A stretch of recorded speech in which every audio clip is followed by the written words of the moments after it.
ही आपली आमटी तयार झालेली आहे. नक्की ट्राय करा.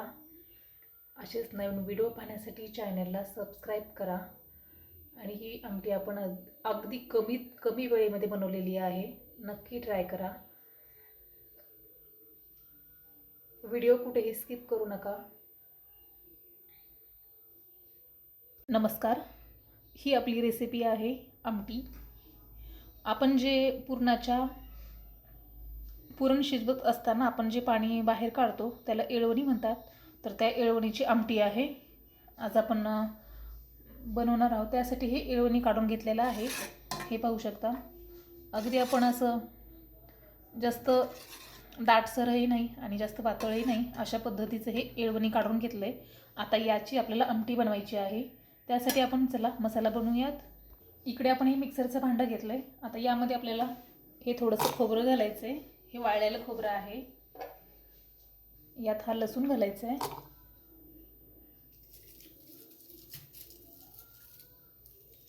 हा भाजलेला कांदा घालायचा आहे. त्याच्यानंतर यामध्ये आपल्याला थोडीशी कोथिंबीर घालायची आहे. हे वाटण आपल्याला मिक्सरला बारीक करून घ्यायचं आहे. आपला हा मसाला बारीक करून झालेला आहे. पाहू शकता. हे वाटण आपलं वाटून झालेलं आहे. आता आपण आमटी बनवूयात. चला. इकडे आपण कढाई ठेवली आहे. आता यामध्ये तेल घालूयात. हे तेल घातले आपण. तेलही आपलं गरम झालेलं आहे. आता यात आपल्याला थोडंसं जिरं घालायचं आहे. आता आपल्याला हा मिक्सरला बारीक केलेला मसाला घालायचा आहे. हे असं छान मिक्स करून घ्या.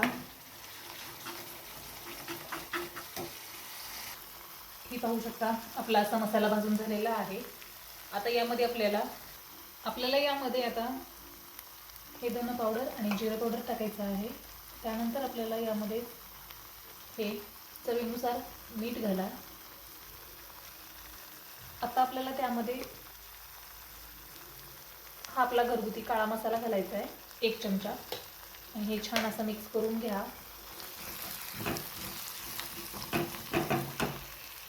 हा सर्व मसाला असा मिक्स करून घ्या आणि मसाला असा पूर्ण मिक्स करून घ्या आणि लो गॅसवरती हे भाजून घ्या. मिश्रणात ते करपलं नाही पाहिजे.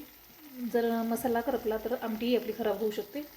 आता आपल्याला यामध्ये घालायचे हे पूर्णातलं काढलेलं आपण येळवणी.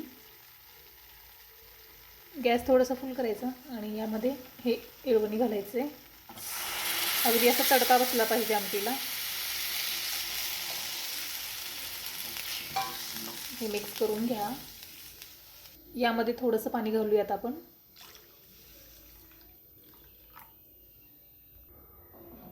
या आमटीला थोडंसं आपण असं मिक्स करून घेऊयात.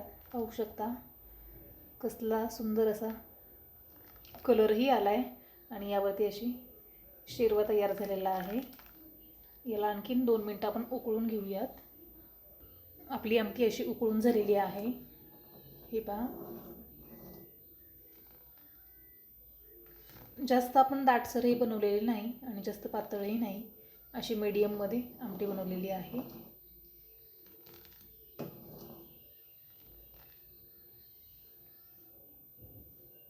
आपली आमटी अशी उकळून झालेली आहे. आता यावरती आपल्याला थोडीशी कोथिंबीर घालायची आहे.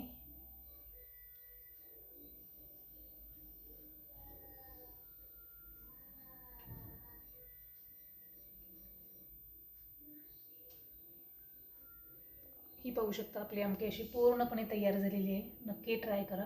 असेच नवीन व्हिडिओ पाहण्यासाठी चॅनलला सबस्क्राईब करा.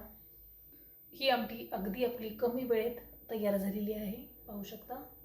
खूप सुंदर आणि टेस्टी पण झालेली आहे. चॅनलवरती नवीन असाल तर चॅनलला सबस्क्राईब करा आणि शेअर लाईक करा.